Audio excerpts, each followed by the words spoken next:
तो नमस्कार मित्रों। जो हमारा प्रीवियस लेक्चर था, राइट, वो था लेक्चर नंबर 39। ठीक है, मैंने आपको बोला था कि वो 14 नंबर का लेक्चर है, लेकिन वो था हमारा लेक्चर नंबर 39। यहाँ पे मेरे कैलकुलेशन में कुछ मिस्टेक्स आ रही है। होप आपने ये लास्ट जो 4 लेक्चर है उसको मेरे ख्याल से अच्छी तरह से ऑब्जर्व किया होगा, राइट। सो आज हम एक नए लेक्चर में आगे बढ़ते हैं। सो मैं वहीं से स्टार्ट करूंगा जहां पर मैंने ये लेक्चर, हमारा 39 नंबर का लेक्चर मैंने खत्म किया था। ठीक है, सो आप इसको थोड़ा रिवाइज करके देख सकते हैं। सो ये जो हमारा लेक्चर है उसको समझने में आपको थोड़ी, राइट, आपके लिए थोड़ा वो इजी रहेगा। ठीक है, सो ये लेक्चर नंबर मेरा जो है उसको मैं कन्वर्ट कर देता हूं लेक्चर नंबर 40 में। ठीक है, फाइन। तो लेक्चर नंबर 40 और लेक्चर 40 वॉट एवर जो भी, ठीक है, डजेंट मैटर। ओके, सो मैं यहाँ पे प्रोजेक्ट को स्टार्ट कर देता हूँ, राइट। जो कि हमने लास्ट 4 लेक्चर से जो काम करते आए हैं वो ही ये मेरा प्रोजेक्ट है और कुछ नहीं है, राइट। इसमें मैं एक काम करता हूं, ये जो मेरा प्रोजेक्ट है इसको मैं कट करके एक फोल्डर बनाना चाहूंगा यहाँ पर। रीजन क्या है बाद में मैं बताऊंगा आपको, राइट। सो मैं यहाँ पे जो फोल्डर है इसका नाम मैं दे रहा हूं DAO, क्योंकि ये मेरा जो डेटाबेस के साथ में कनेक्टिविटी की है वो मैंने यहाँ पे DAO के साथ की है, राइट ना। समझ में आ रही है मेरी बात? क्योंकि ये जो डेटाबेस कनेक्टिविटी परफॉर्म हुई है वो हम किससे कर रहे हैं, अभी DAO से कर रहे हैं। उसके बाद हम RDO पे जाने वाले हैं। तो हो सकता है अगर मैं इसी लेक्चर में अगर RDO के लिए कोई नया प्रोजेक्ट लूं तो बेटर ये रहेगा कि मैं इसको DAO में स्टोर रखूं, राइट, और यहां पर एक और फोल्डर में बना दूंगा, राइट। सो वो मेरे लिए थोड़ा बेहतर रहेगा। Okay, so let's start. यहाँ पे रन करते हैं, कोई एरर बेरर ना आए तो अच्छी बात है। ठीक है, चलो यहाँ तक तो सारा काम हमारा हो रहा है। ठीक है, ओके फाइन। मैंने यहाँ पे कुछ ज़्यादा काम बाद में किया था तो मैं इसको डिलीट कर देता हूँ। अभी वो मुझे अभी आपको दिखाने की ज़रूरत नहीं है, क्योंकि मुझे इम्प्लीमेंट करना है तो मैं यहाँ पे इम्प्लीमेंट करना चाहूँगा। ठीक है, ओके फाइन। सो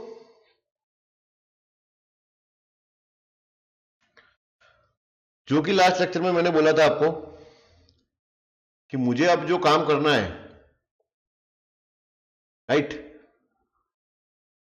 वो है फाइंड मेथड। सो सबसे पहले फाइंड मेथड में चलते हैं। उससे पहले मैं इसकी एक कॉपी मेंटेन करना चाहूंगा, राइट। सो कॉपी मेंटेन करने के लिए जो कि हम हर रोज करते हैं,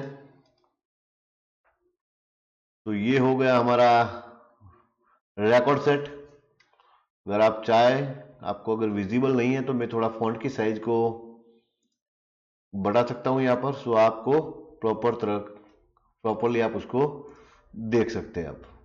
ठीक है, सो ये हुआ हमारा यानी कि रिकॉर्ड सेट, राइट। ये जो पोजीशन है उसको हम बोलेंगे एंड ऑफ फाइल, राइट। यहां पे एक रो में इंसर्ट करवा देता हूं। ये जो पोजीशन है जहां पे हम बोलते हैं इसको बिगिनिंग ऑफ द फाइल, और हमारा जो आरपी यानी कि रिकॉर्ड पॉइंटर में अब इसको आरपी बोलूंगा, वो रिकॉर्ड पॉइंटर जो होता है, राइट, वो रिकॉर्ड पॉइंटर बाय डिफॉल्ट जब हम प्रोग्राम को रन करेंगे तो यहाँ पे पॉइंट करेगा, राइट। जो मैं काफी बार आपको ये सब समझा चुका हूं फ्रेंड, राइट। सो ये आपके माइंड में अब क्लियर हो जाना चाहिए। सो ये है हमारा रिकॉर्ड सेट, फाइन। देन अब मुझे क्या करना है, अब मुझे एक सबसे पहले आपको ये फाइंड मेथड कैसे काम करती है ये समझाना है आपको। अब ये फाइंड मेथड किसकी है, तो ये फाइंड मेथड जो है वो आपको मिलेगी रिकॉर्ड सेट में। कहां पर मिलेगी? रिकॉर्ड सेट में आपको ये फाइंड मेथड मिल जाएगी, राइट। कैसे? आप देख सकते हैं यहाँ पे मैं कहीं पर भी लिखूं for example RS dot find, you can say find, see find first, find last, find next और फाइंड प्रीवियस। फाइंड की टोटल 4 मेथड है। कितनी है? 4। कौन सी? फाइंड फर्स्ट है, find next, find previous and find last. अब इन सब का काम क्या है वो हम सबसे पहले समझ लेते हैं, तभी आपको यह आइडिया आएगा। जो फाइंड मेथड है उसमें पहली जो मेथड हमारी फाइंड फर्स्ट मेथड, राइट। अगर कोई टाइपिंग मिस्टेक होती है तो आपको समझ लेना है, राइट। तो ये क्या करता है? तो it starts right finding from first record, right. आप जो भी टेक्स्ट को सर्च करवाना चाहते हैं, राइट, फाइंड करवाना चाहते हैं, उसकी शुरुआत वो, राइट, पहले रिकॉर्ड से करेगा। मतलब कि अगर आपका जो रिकॉर्ड पॉइंटर किसी भी रिकॉर्ड पर हो, उससे इसको कोई फर्क नहीं पड़ता। फाइंड फर्स्ट मेथड को वो जो सर्चिंग की जो उसकी जो शुरुआत है, वो शुरुआत वो फर्स्ट रिकॉर्ड से करेगा, राइट। तो ये मेथड हमारे लिए इंपॉर्टेंट है, राइट। हमारी दूसरी मेथड जिसको हम बोलते हैं find next, sorry find next. अब ये मेथड क्या करती है? तो ये फाइंड नेक्स्ट मेथड है, राइट। तो इट स्टार्ट्स फाइंडिंग फ्रॉम, समझिए, करंट records टू नेक्स्ट। मतलब कि अगर आपका रिकॉर्ड पॉइंटर थर्ड नंबर के रिकॉर्ड पे है, समझो मेरी बात को, आपका रिकॉर्ड पॉइंटर अगर थर्ड नंबर के रिकॉर्ड पे है, तो ये जब आप क्लिक करेंगे तो ये मेथड जब कॉल होगी तो वो फाइंडिंग की शुरुआत थर्ड रिकॉर्ड से बाद में होगी। सो पहले जितने 1-2 रिकॉर्ड है उसमें वो सर्चिंग नहीं करेगी ये मेथड, राइट। तो ये काम है फाइंड नेक्स्ट का। हमारी एक और मेथड है, राइट, जिसका नाम है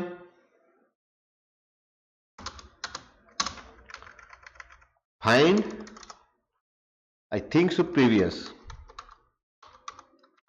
अब इसका क्या काम है? तो it start finding from the current records,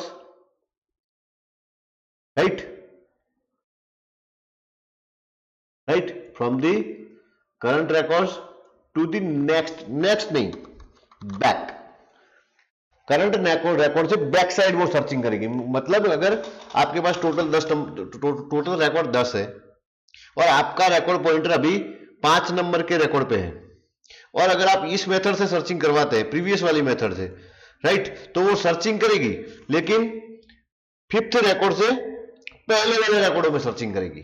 मतलब 4th, 3, 2 एंड 1।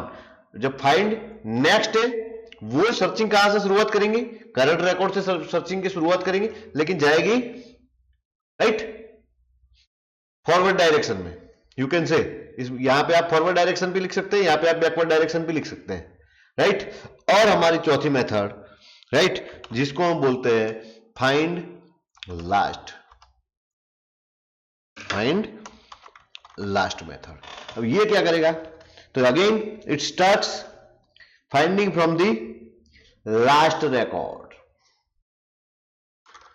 ये हमने यहां पे रिकॉर्ड्स लिखा है, रिकॉर्ड्स नहीं लिखना चाहिए, रिकॉर्ड लिखना चाहिए, राइट।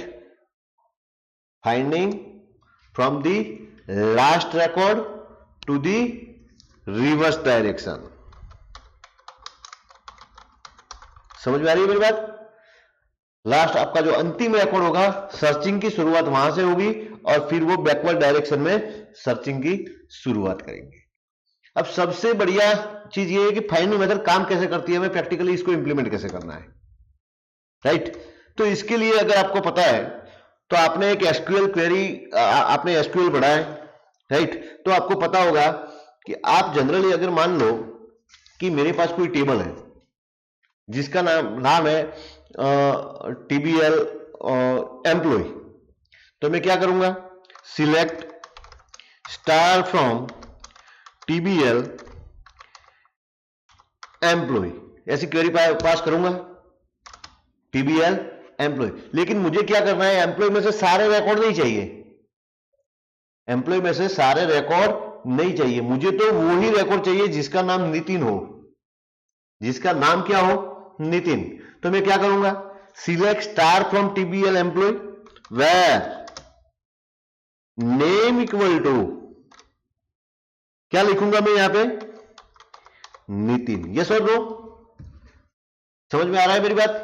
आपने एसक्यूएल पढ़ा है तो आपको पता होना चाहिए वेयर क्लोज कैसे काम करता है। नेम इक्वल टू मुझे क्या देना है यहां पे, नितिन, सिंगल कोटेशन में देना है। यस और नो? तो आपको आप ऐसे भी लिख सकते हैं, और एक अगर आपको पता है तो आप लाइक का भी यहां पे यूज कर सकते, नेम लाइक नितिन, ऐसे भी लिख सकते हैं। तो आपका जो ये फाइंड मेथड है बिल्कुल इसी तरह काम करता है। यहां से आपको इतना ही कॉपी करना है, आपको ये वेयर क्लोज जैसे लिखते हैं वैसे ही फाइंड मेथड काम करेगा, बट आपको वेयर क्लोज का यूज नहीं करना है बस। समझ में आ रही है बात? कैसे? तो प्रैक्टिकली मैं इंप्लीमेंट करके आपको दिखाता हूं, ठीक है। सो हम चले जाते हैं सीधा यहां पर हमारे प्रोजेक्ट में। सो मुझे कुछ सर्च करना है, तो सर्च करने के लिए मैं क्या कर रहा हूं, यहां पे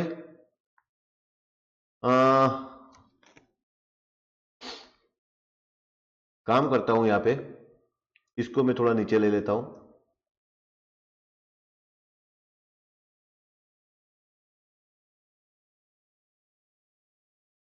ठीक है। और यहां पर मैं एक और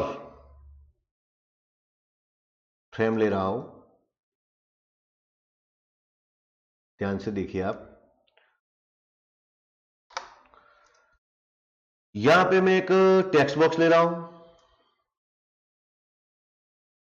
जिस टेक्स्ट बॉक्स की टेक्स्ट हटा देता हूं और इसकी जो इसका नाम है उसका नाम मैं रखता हूं txt फाइंड। ध्यान से देखिए, txt फाइंड, और यहां पे मैं एक बटन ले रहा हूं एग्जैक्टली नीचे,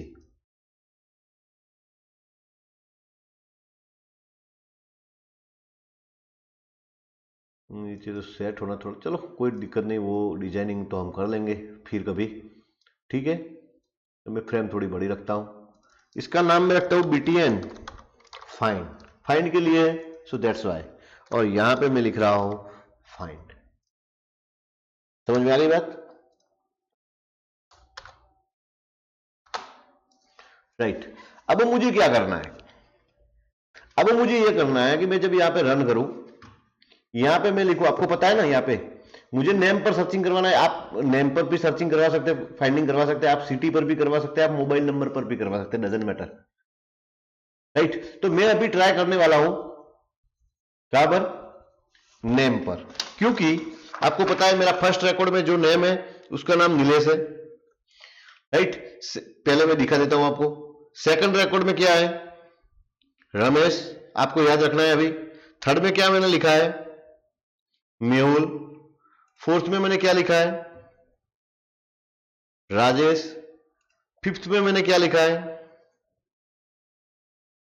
सौरभ तिवारी। और सिक्स्थ में मैंने क्या लिखा है, मीत लिखा है। कॉन्सेप्ट क्लियर हो गया आपका? ओके। अब मान लो कि मैं यहां पे, अगर मैं यहां पे सर्चिंग की शुरुआत करता हूं और मैं यहां पे लिखता हूं नीलेश, तो आपको पता है ना कि नीलेश नेम जो है वो फर्स्ट रिकॉर्ड पे है, और मैं अगर फाइंड करूंगा तो यहां पे मेरा फर्स्ट रिकॉर्ड डिस्प्ले हो जाना चाहिए। समझ में आ रही है बात? कुछ इस तरह ये फाइंड मेथड काम करती है, पर्टिकुलर रिकॉर्ड को फाइंड करेगी। अब कैसे? तो इसके लिए हमें कोड लिखना पड़ेगा।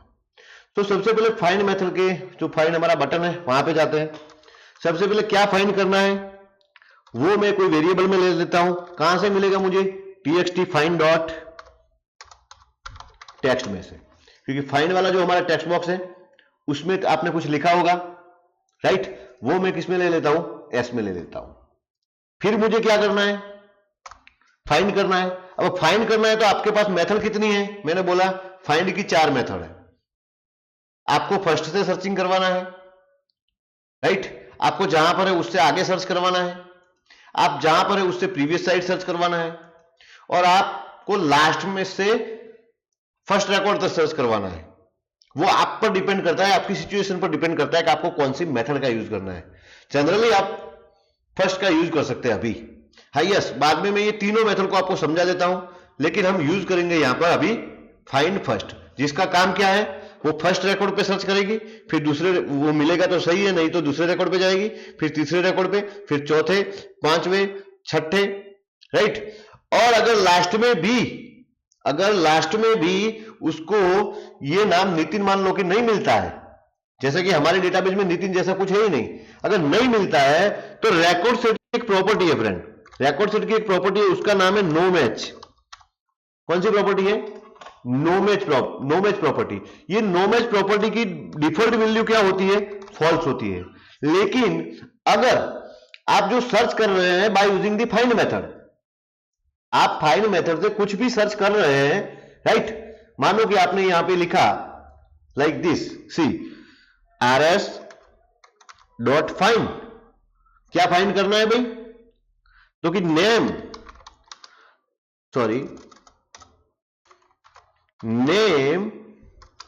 Like for example Nitin,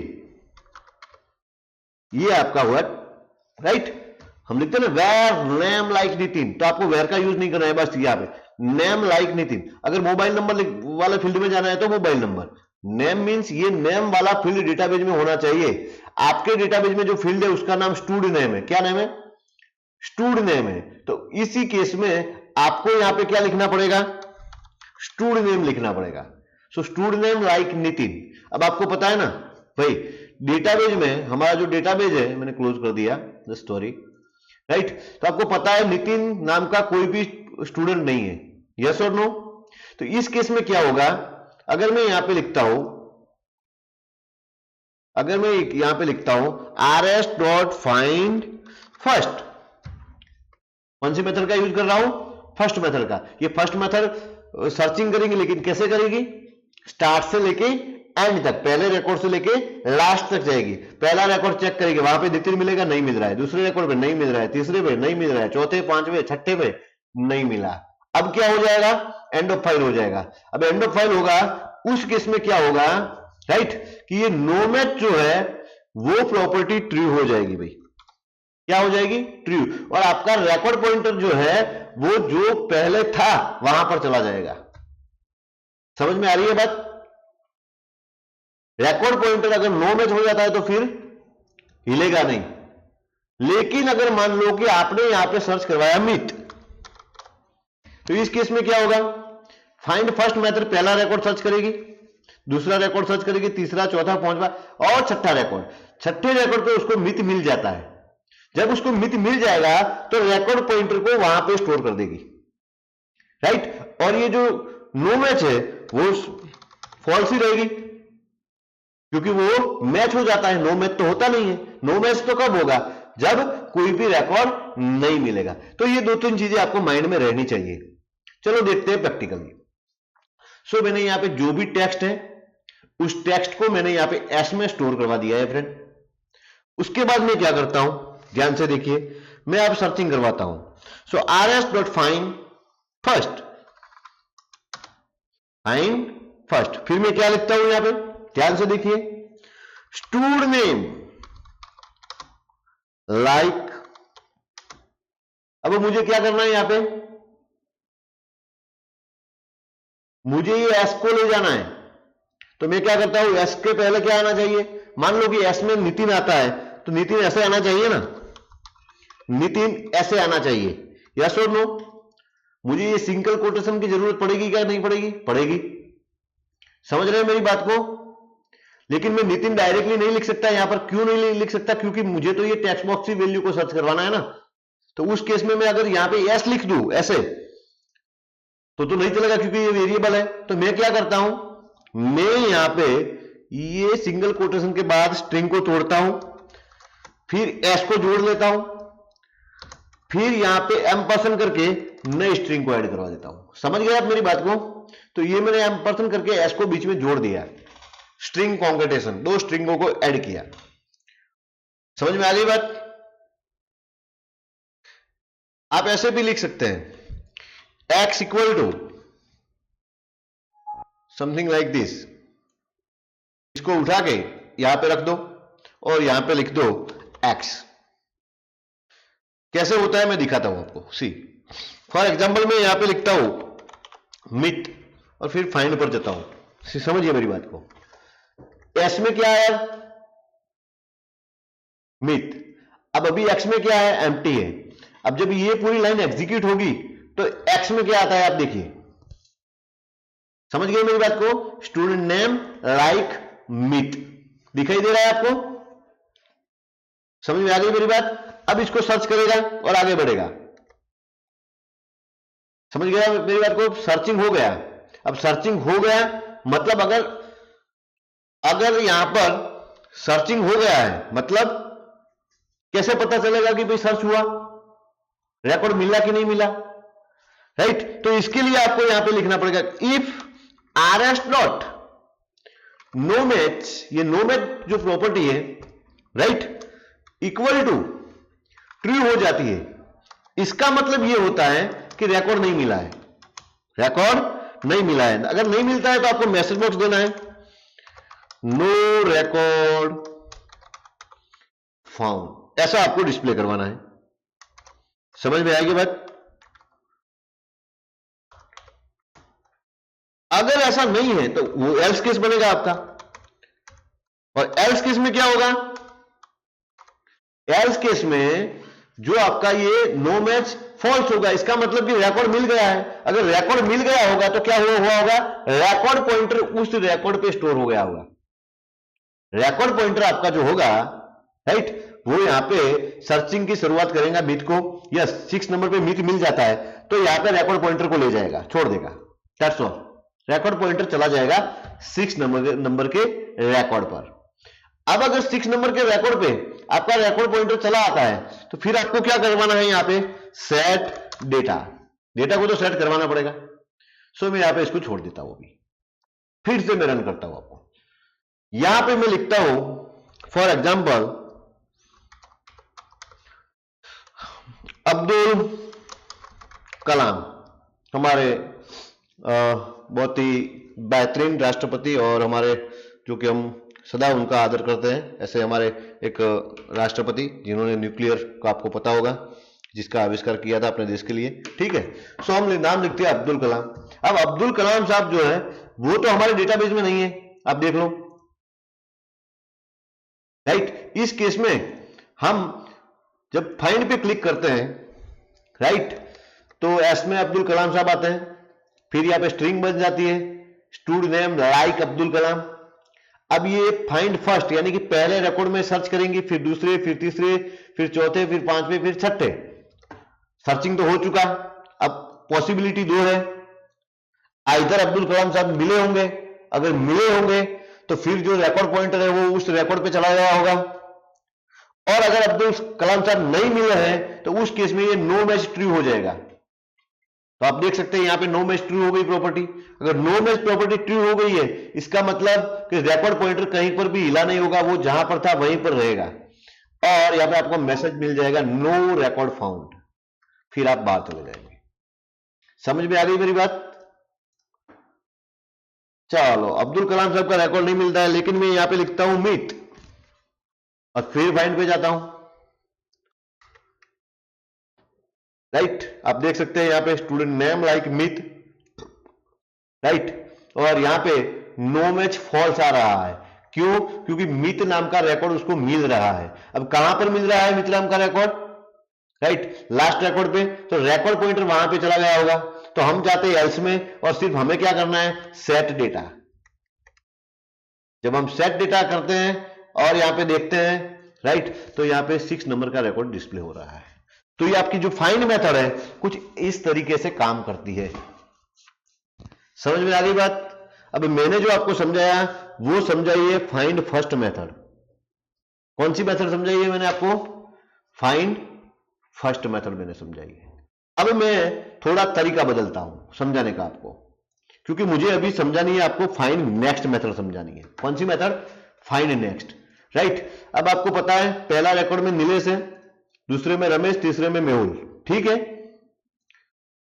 Nilesh पहले में है, सो हम क्या करते हैं यहां पे, मैं यहां पे फाइंड फर्स्ट की जगह अब यूज कर रहा हूं फाइंड नेक्स्ट। अब फाइंड नेक्स्ट का मतलब क्या हुआ फ्रेंड? मैंने आपको यहां पर समझाया है कि it starts finding from current record, जहां पे आपका रिकॉर्ड पॉइंटर है वहां से शुरुआत करेगा सर्चिंग की टू दी नेक्स्ट, और फिर आगे जाएगा लास्ट तक। समझ में आ गई बात? ओके। सो अगर मैंने यहां पे लिखा है फाइंड नेक्स्ट, बाकी तो मैं सेम रखता हूं। अब मैं इसको रन करता हूं, अब ध्यान देखिए, ध्यान दीजिए। अब मैं यहां पे अगर मिथ सर्च कर रहा हूं, क्या सर्च कर रहा हूं? मिथ, क्योंकि मैं पहले रिकॉर्ड पे हूं, तो उस केस में कोई फर्क नहीं पड़ेगा भाई, उस केस में कोई फर्क नहीं पड़ेगा फाइंड फर्स्ट में और फाइंड नेक्स्ट में, आपको छठा रिकॉर्ड मिल जाएगा। समझ में आ गई बात मेरी? जैसे फाइंड फर्स्ट ने काम किया था वैसे ही यहां पर फाइंड नेक्स्ट ने काम किया। लेकिन चलो मैं यहां से फोर्थ रिकॉर्ड पे हूं और मैं यहां पे सर्च करवा रहा हूं नीलेश, जो कि नीलेश जो है वो हमारा फर्स्ट रिकॉर्ड है। यस और नो? आप देख सकते हैं डेटाबेस में मैं आपको दिखा रहा हूं, नीलेश जो है वो कहां पर है? फर्स्ट रिकॉर्ड पे। अभी जो रिकॉर्ड शो हो रहा है हमें, वो रिकॉर्ड कौन सा हो रहा है? फोर्थ नंबर का रिकॉर्ड शो हो रहा है। फोर्थ नंबर का रिकॉर्ड मतलब कि रिकॉर्ड पॉइंटर हमारा यहां पर है। और अब आपने कौन सी मेथड यूज की है फाइंडिंग करने के लिए? Find next. तो अब सर्चिंग की जो शुरुआत होगी वो यहां से होगी, नेक्स्ट रिकॉर्ड सर्च करेगी, नेक्स्ट रिकॉर्ड सर्च करेगी, आपको नहीं मिलेगा क्योंकि नीलेश तो ऊपर रह गया। अभी सर्चिंग की शुरुआत तो यहां से होगी, तो रिकॉर्ड नहीं मिलेगा, तो फिर क्या हो जाएगा? नो मैच ट्रू हो जाएगा। नो मैच जो होगा वो ट्रू हो जाएगा और आपका रिकॉर्ड पॉइंटर यहां पर ही रहेगा, क्योंकि नो मैच जब ट्रू होता है तो फिर रिकॉर्ड पॉइंटर कहीं भी मूवमेंट नहीं करता है। रिकॉर्ड पॉइंटर की मूवमेंट तभी होगी जब आपको प्रॉपर जो आपका क्राइटेरिया होगा उस तरह का रिकॉर्ड आपको मिल जाएगा। तो अभी जो हमारा केस है उस केस में हमें रिजल्ट मिलना चाहिए नो रिकॉर्ड फाउंड। आप देख सकते हैं नो रिकॉर्ड फाउंड। अब ऐसा क्यों आ रहा है नो रिकॉर्ड फाउंड? क्योंकि रीजन एक ही है, क्योंकि हम कौन सी मेथड यूज कर रहे हैं? फाइंड नेक्स्ट मेथड को यूज कर रहे हैं। कॉन्सेप्ट समझ में आ गया? चलो ठीक है। चलो अब थोड़ा कुछ चेंज करते हैं। फाइंड नेक्स्ट तो आपने समझ लिया, अब मैं समझा रहा हूं आपको फाइंड प्रीवियस। फाइंड प्रीवियस जो है वो फाइंड नेक्स्ट की तरह ही काम करती है, लेकिन ऑपोजिट डायरेक्शन में। फाइंड नेक्स्ट में आपका रिकॉर्ड पॉइंटर जहां से होता है, राइट, वहां से अपवर्ड डायरेक्शन में ये सर्चिंग होती है, और फाइंड प्रीवियस में क्या होता है? जहां पर आपका रिकॉर्ड पॉइंटर वहां से बैकवर्ड डायरेक्शन में आपकी सर्चिंग होगी। मतलब अब अगर मैं रन करता हूं, यहां पे मैं फोर्थ रिकॉर्ड पे हूं और अगर यहां पे मैं नीलेश लिखता हूं, तो अब सर्चिंग की शुरुआत होगी। अब थर्ड रिकॉर्ड चेक होगा, वहां पे नीलेश नहीं मिलेगा, फिर सेकंड रिकॉर्ड चेक होगा, वहां पे नीलेश नहीं मिलेगा, फिर फर्स्ट रिकॉर्ड चेक होगा, वहां पे नीलेश भाई मिल जाएंगे भाई। तो यहां पे फर्स्ट रिकॉर्ड पे हम पहुंचने वाले हैं और पहुंच भी गए। समझ में आ गया?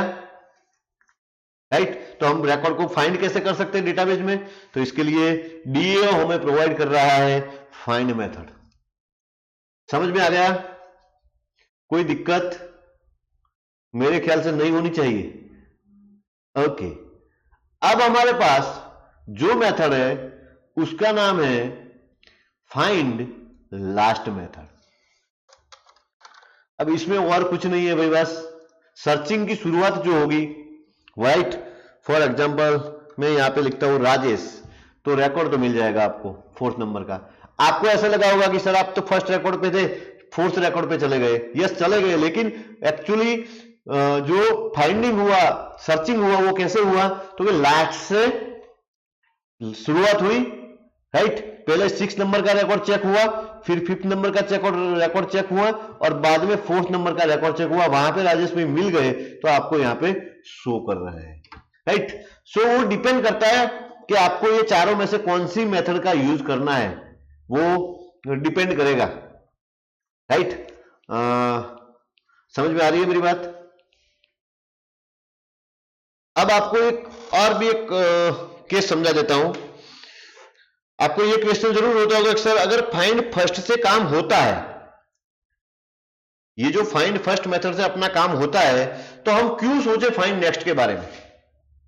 यस और नो? अब मैं आपको समझाता हूं। फाइंड फर्स्ट जो है वो फर्स्ट रिकॉर्ड को ही सर्च करती है। मेरी बात को समझिए। अगर आपके डेटाबेस में मित नाम के 10 रिकॉर्ड है, कितने? 10 रिकॉर्ड, तो फाइंड फर्स्ट मेथड तो क्या करेगी भाई?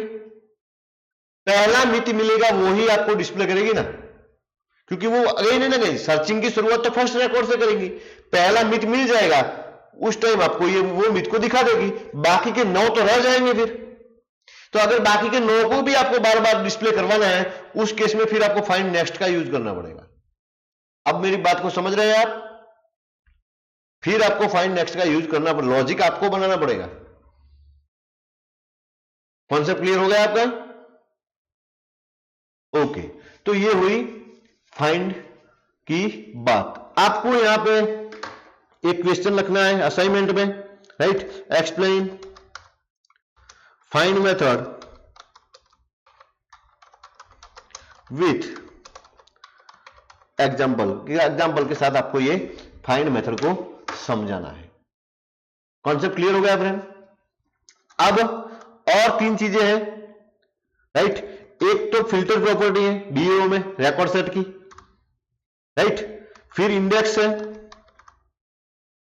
राइट। फिर सीक मेथड है और सॉर्ट प्रॉपर्टी है। तो ये सीक मेथड तो फाइंड मेथड की तरह ही काम करती है, लेकिन इसके लिए सीक के लिए आपका जो रिकॉर्ड सेट वो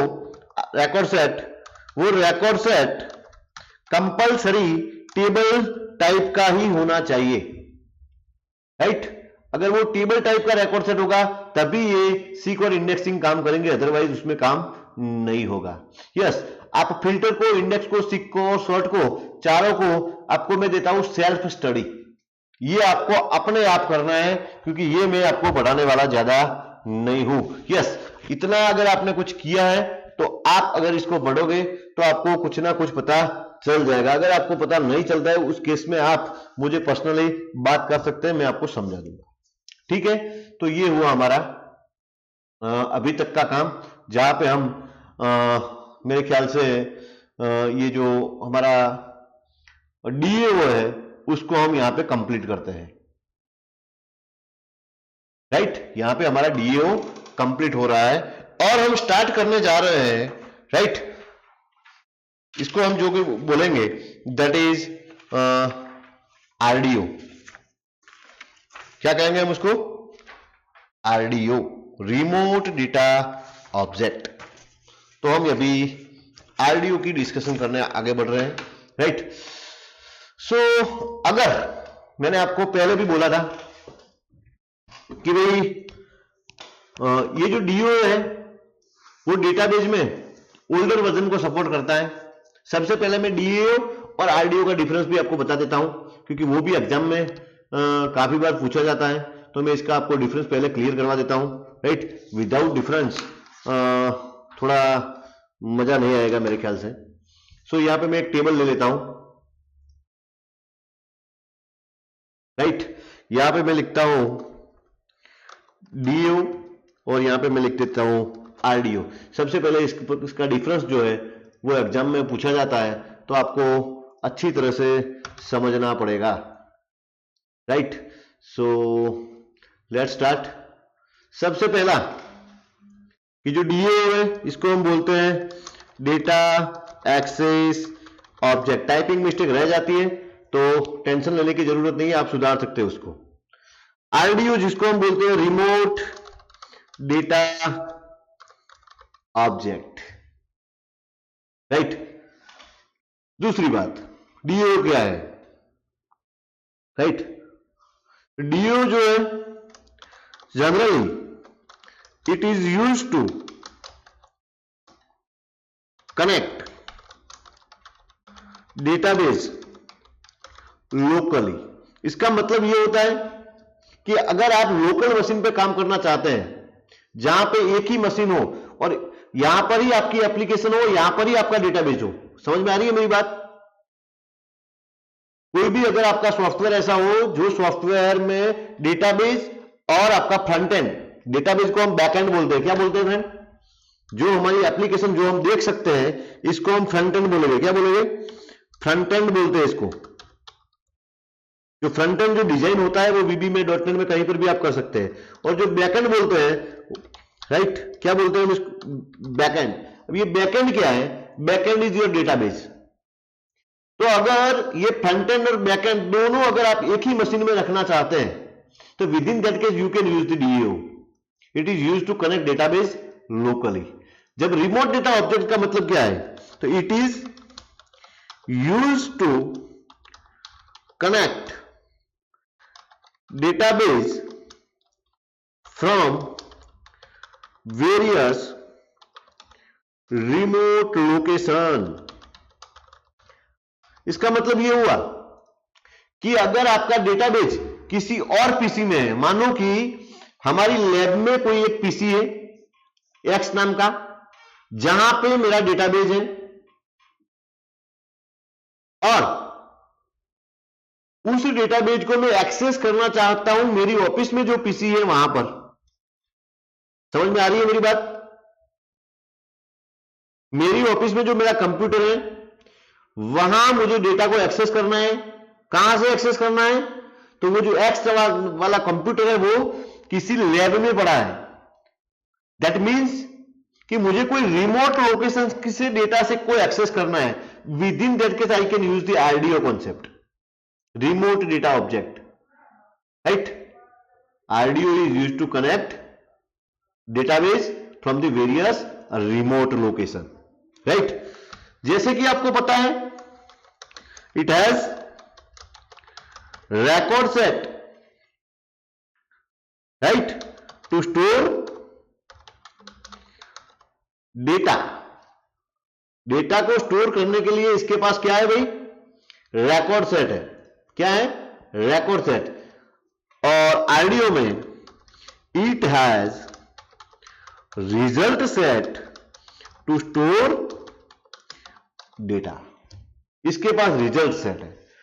एक्चुअली आपको कोई टेंशन लेने की जरूरत नहीं है कि अब ये पहले रिकॉर्ड सेट था अब रिजल्ट सेट आ गया, ये नाम बदला है भाई, बाकी काम तो वैसे ही होगा जैसे हमने डीओए में किया है। आपको थियोरिटिकली ही समझना है ये सब, बाकी प्रोग्राम में ज्यादा कुछ चेंजेस आने वाले हैं नहीं है। जैसे रिकॉर्ड सेट काम करता था वैसे ही ये रिजल्ट सेट काम करेगा। चौथा अगर मैं आपको डिफरेंस बताऊं, राइट, तो it supports index, right. Index को ये सपोर्ट करता है। अगर डेटाबेस में आप इंडेक्स बनाते तो ये इसको सपोर्ट करता है। यस, डेफिनेटली उसका टेबल जो रिकॉर्ड सेट का जो टाइप है वो टेबल टाइप का होना चाहिए। जबकि ये आरडीओ में जो रिजल्ट सेट है, राइट, डज नॉट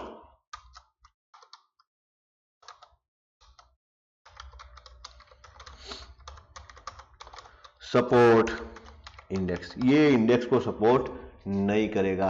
आपको जो डेटा को एक्सेस करना है वो एसक्यूएल क्वेरी से ही आरडीओ में एक्सेस करना पड़ेगा, right.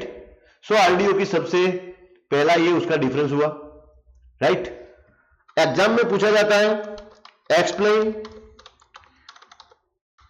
Difference between DO and RDO. ये मोस्ट इंपॉर्टेंट क्वेश्चन है फ्रेंड, मोस्ट आईएमपी आप बोल सकते हैं इसको। दूसरा क्वेश्चन जो है वो ये ऐसे भी पूछा जाता है एडीओ, मतलब डीओ, आरडीओ और एडीओ का डिफरेंस बताओ। डीओ में कैसा था?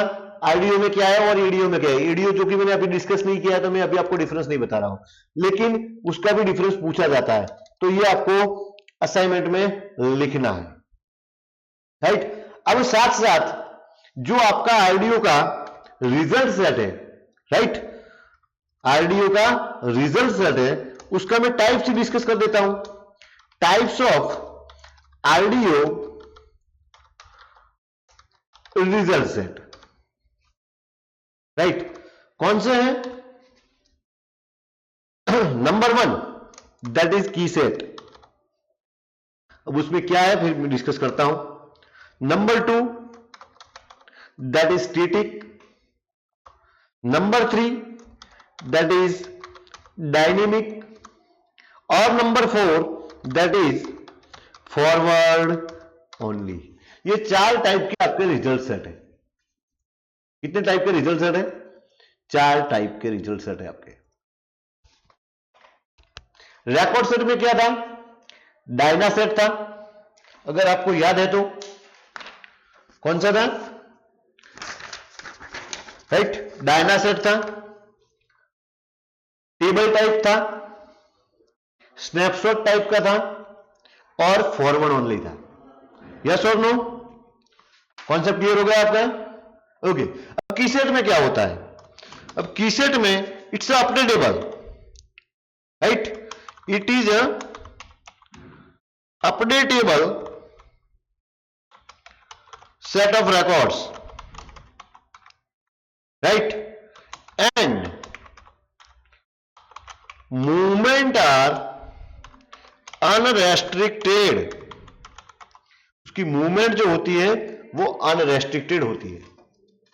It's an updatable set of records and movement are unrestricted.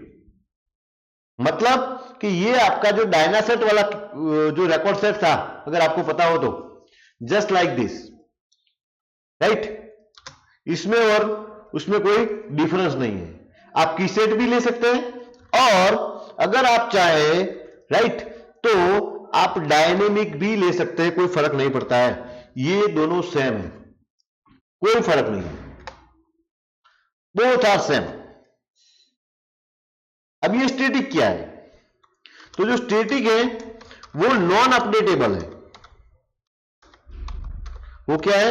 Non updatable set of records, right, where it creates,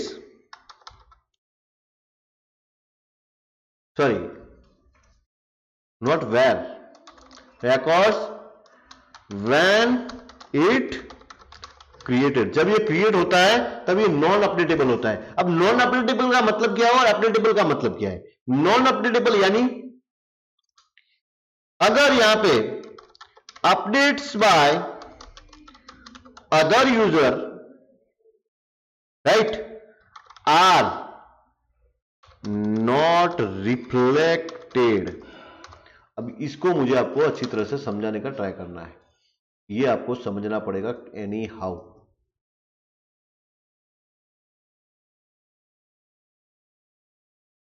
अब मैंने बोला कि आरडीओ जो हमारा है, आरडीओ का मेन पर्पज क्या है भाई? तो कि आरडीओ का मेन पर्पज ये है सर कि भाई हमें अगर रिमोट डेटा लोकेशन से डेटा को एक्सेस करना है, अगर हमारी जो एप्लीकेशन है वो क्लाइंट सर्वर वाली एप्लीकेशन है, आप समझ रहे हैं मेरी बात को? आपकी जो एप्लीकेशन है वो क्लाइंट सर्वर वाली एप्लीकेशन है जिसका डेटाबेस एक जगह है, लेकिन उसका फ्रंट एंड एप्लीकेशन कोई अलग अलग जगह पे भी हो सकता है, राइट, जहां पे मल्टीपल यूजर भी हो सकते हैं, एक से ज्यादा यूजर भी हो सकते हैं, लेकिन डेटाबेस तो कॉमन होगा ना। जैसे कि हम अगर एग्जांपल देते हैं हमारे एटीएम सिस्टम का, आप समझ रहे हैं मेरी बात को? तो आप अगर एक एटीएम से काम करेंगे, पैसा निकालते हैं, तो वो सीधा जो रिफ्लेक्ट होता है वो कहां पर होता है? आपके डेटाबेस में, जहां पे आपकी एंट्री होगी वहां पे सीधा रिफ्लेक्ट होगा ना। हो सकता है कि जब पैसा निकाल रहे हो उसी वक्त अगर पॉसिबिलिटी वो भी है ना कि भी आपके बैंक में, आपके अकाउंट में कोई पैसा डिपॉजिट भी करवा रहा हो, वो भी पॉसिबिलिटी है। तो जब आप निकाल रहे हो, विड्रॉ कर रहे हो, उसी वक्त वहां पे डिपॉजिट हो रहा है, तो दोनों काम हो रहे हैं ना। कि एक नहीं होगा, जब आप काम करते होगे तब वहां पे काम नहीं होगा, ऐसा होगा नहीं, दोनों हो गए, राइट। तो अगर ऐसा कुछ काम करता है मल्टीपल यूजर, राइट, अगर एक यूजर ने कुछ अपडेट किया है तो वो दूसरे के मशीन में शो करना चाहिए, राइट। उस केस में तो अगर ऐसा कुछ आपको रिजल्ट सेट चाहिए तो वो आपको या तो डायनेमिक लेना पड़ेगा या तो की सेट लेना पड़ेगा। अगर आप स्टैटिक लेते हैं तो फिर ये non updatable set of records है, राइट। मतलब कि अपडेट्स बाय अनदर यूजर, कोई दूसरे मशीन से आपके डेटाबेस में कोई चेंजेस होगा वो तुरंत रिफ्लेक्शन नहीं आएगा। समझ में आ गया मेरी बात? तो उसका थोड़ा हमें ध्यान रखना है। और यहां पे एक दूसरा है कि सिमिलर, ये जो फॉरवर्ड ओनली है, सिमिलर टू स्टैटिक, स्टैटिक में और फॉरवर्ड ओनली में कोई डिफरेंस नहीं है, डिफरेंस यही है, but it allow you to move forward only. आपको ये सिर्फ अलो करता है, right, but it allows you to move forward only. जैसे कि हमने, अगर आपको पता हो तो डीएयू में देखा था कि आप एक ही डायरेक्शन में मूवमेंट कर सकते हैं। तो ये हुए आपके टाइप्स ऑफ रिजल्ट सेट। तो साथ में आप एक और क्वेश्चन छोटा सा लिख सकते हैं, explain types of result set. तो ये दो क्वेश्चन, आगे भी मैंने एक क्वेश्चन आपको दिया है, 2-3 क्वेश्चन आज के असाइनमेंट के क्वेश्चन हुए। ये मैंने शॉर्ट में आपको ये टाइप्स ऑफ डिस्कस किए हैं। मैंने यहाँ पे डिफरेंस भी डिस्कस किया है शॉर्ट में। यस, आप ऑनलाइन प्रॉपरली सर्च कर सकते हैं पूरा डिफरेंस, और असाइनमेंट में प्रॉपर तरीके से उसको लिख सकते हैं। तो ये हुई हमारी आरडीओ की शुरुआत, राइट। अब मैं आपको अब आरडीओ डिस्कस कर लेता हूं, ये आरडीओ क्या है, राइट। तो हम बोल सकते हैं कि वीबी प्रोग्राम जो है, right, can easily access data stored in the variety of the remote location, right, through the RDO. तो ये आरडीओ जो है, आरडीओ की मदद से आप अलग अलग वेरियस लोकेशन से, राइट, डेटा को एक्सेस कर सकते हैं इजीली, राइट। ये हुआ हमारा पहला काम। इट सपोर्ट, यस, मैंने एक डिफरेंस और भी रह गया मेरा, right, it does not support client server architecture, आप बोल सकते हैं ये क्लाइंट सर्वर आर्किटेक्चर को सपोर्ट नहीं करता है। जबकि जो आरडीओ है, राइट, इट डज नॉट निकाल देना, it supports a client server architecture. मतलब you can separate front end and back end into different machine. एक मशीन में आपका फ्रंट एंड एप्लीकेशन हो और दूसरे मशीन में आपका बैक एंड एप्लीकेशन हो। वैसा नेटवर्क डिपेंडेंट एप्लीकेशन आप आरडीओ की मदद से डिजाइन कर सकते हो, राइट। ये मैंने सारे फुल फॉर्म यहां पे लिखे हैं, आपको याद भी रखना है कि इनके सबके मतलब क्या है। समझ में आ रही है मेरी बात, राइट। अब मुझे जो डिस्कस करना है, अब मुझे आगे वो बढ़ना है कि भाई काम कैसे करना है। अगर आरडीओ से आपको काम करना है, आरडीओ से डेटाबेस कनेक्टिविटी परफॉर्म करनी है, तो फिर आपको क्या करना पड़ेगा। अगर आरडीओ से डेटाबेस कनेक्टिविटी आपको परफॉर्म करनी है तो फिर, राइट, आपको जो काम करना है वो काम करना पड़ेगा ओडीबीसी के थ्रू। अब ये फिर आप बोलेंगे कि सर ये ओडीबीसी क्या है। अब ये जो ओडीबीसी है इसको हम बोलते हैं ओपन डेटाबेस कनेक्टिविटी। सॉरी, अब ओडीबीसी को हम क्या बोलेंगे, ओपन डेटाबेस कनेक्टिविटी। अब आप बोलेंगे कि सर ये ओडीबीसी कहां मिलेगा भाई, क्योंकि आरडीओ से अगर कनेक्टिविटी परफॉर्म करनी है डेटाबेस के साथ तो फिर हमें ओडीबीसी के थ्रू ही जाना पड़ेगा।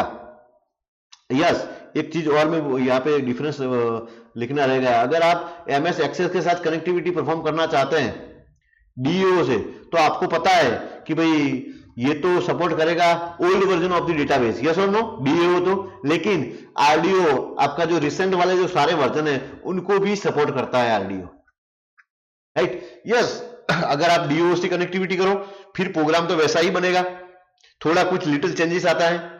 अगर आरडीओ में आप उसको कन्वर्ट करते हैं तो, और अगर इसको आप ईडीओ में ले जाते हैं तो वहां पर ही कुछ ज्यादा चेंजेस नहीं आएंगे। तो प्रैक्टिकली इंप्लीमेंटेशन करेंगे वो तो आपके लिए इजी रहेगा बिल्कुल, लेकिन थियोरिटिकली आपको उसको समझना है कि भाई कहां पर मुझे ईडीओ का यूज करना है, कहां पर मुझे आरडीओ का यूज करना है और कहां पर मुझे डीओ का यूज करना है। बेसिकली ये डीओ है वो ओल्डेस्ट है, सबसे पहले राइट जब वीबी इंट्रोड्यूस हुआ तभी ये डीओ मार्केट में आया था ये डेटाबेस कनेक्टिविटी करने के लिए। फिर आगे जाके जरूरत पड़ी कि भाई क्लाइंट सर्वर अगर एप्लीकेशन डिजाइन करना है तो क्या करें, तो फिर ये आरडीओ के नए ड्राइवर आए, राइट आरडीओ इंट्रोड्यूस हुआ, राइट इसके बाद में ईडीओ इंट्रोड्यूस हुआ। अब ईडीओ जो है ये दोनों काम करता है, जो डीओ कर सकता है और जो आरडीओ कर सकता है ये दोनों काम ईडीओ कर सकता है। अब समझ में आ गई मेरी बात? फाइन, अब ईडीओ में हम चलेंगे तब उसको डिस्कस करेंगे। अब ये क्या है ODBC? Sorry, so ODBC stand for Open Database Connectivity, right? So it is right, it is simplest way to connect, simplest way to communicate, ये सही रहेगा, to communicate with database by Visual Basic और any other whatever, कोई भी हो सकता है जो ओडीबीसी का यूज करके डेटाबेस के साथ कनेक्टिविटी परफॉर्म कर सकता है, राइट। दूसरी बात, it is a component of, जिसको बोलते हैं WOSA, जिसका फुल फॉर्म है, राइट ये भी मुझे लिखना पड़ेगा, माइक्रोसॉफ्ट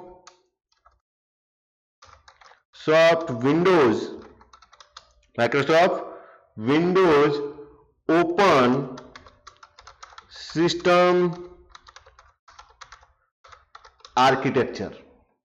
माइक्रोसॉफ्ट का है, नहीं लिखोगा तो नहीं लिखेंगे तो चलेगा, इसको बोलते हैं Windows open system architecture, Windows open system architecture. समझ में आ रही है मेरी बात?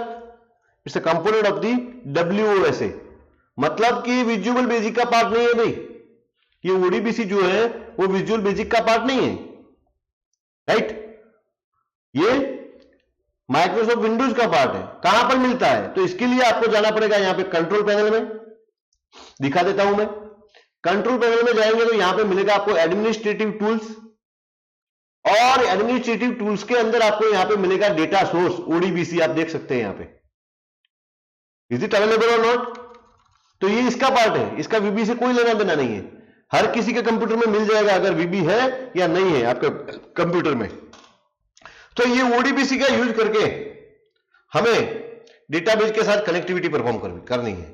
मतलब ओडीबीसी क्या क्या करता है, देखो ओडीबीसी के अंदर आप माइक्रोसॉफ्ट एक्सेस के साथ काम कर सकते हैं, एक्सेल के साथ काम कर सकते हैं, विजुअल फॉक्सप्रो के साथ काम कर सकते हैं, आप देख सकते हैं यहां पे, right you can see here there are so many. SQL server के साथ आप काम कर सकते हैं, बहुत सारे डेटाबेसेस के साथ आप काम कर सकते हैं बाय यूजिंग दी ओडीबीसी।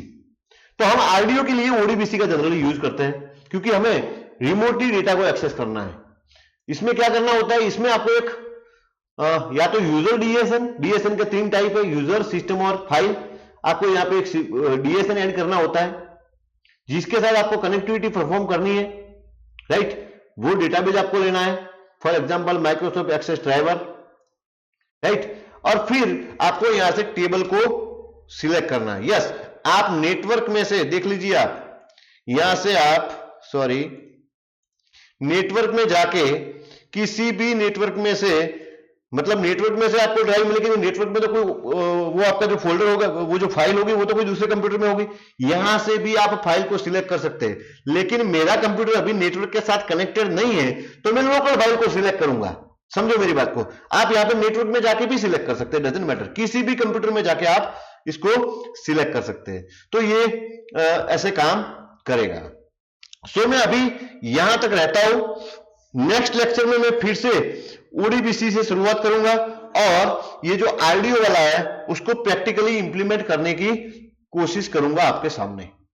ठीक है, सो इसको अच्छी तरह से मैंने ख्याल से आपको समझना है, राइट, और अगर जरूरत पड़ती है तो प्रैक्टिकली इसको आपको इंप्लीमेंट भी करना है। ठीक है, थैंक यू।